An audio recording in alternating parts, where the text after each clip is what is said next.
Speaker, this motion is purely a constitutional matter, as what it's asking us to do is something that is incumbent upon the executive to ensure that all treaties are brought before this House for domestication.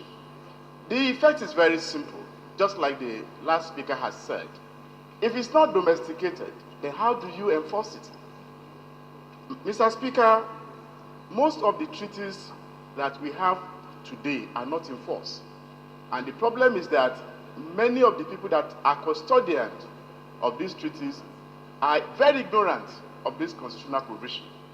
They think once Nigeria and a foreign country enter into a treaty, that is it. Of course, they also misplace and misinterpret the difference between a ratification and a domestication. And I remember when we were having the induction, this came up, a domestication as well as ratification. And many of them feel that once there is a ratification, of course they don't even bring it for ratification, then it is okay. That is a violation of the Constitution. By this motion, Mr. Speaker, we are calling upon the custodians of the treaties, particularly the executive, to comply with Section 12(1).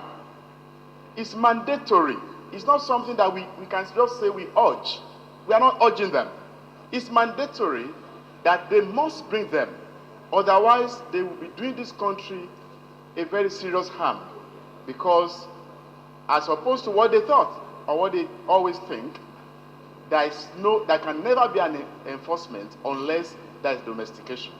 And to that extent, Mr. Speaker, I would urge my colleagues to support this motion to ensure that there is a compliance with Section 12(1) of the Constitution. Thank you.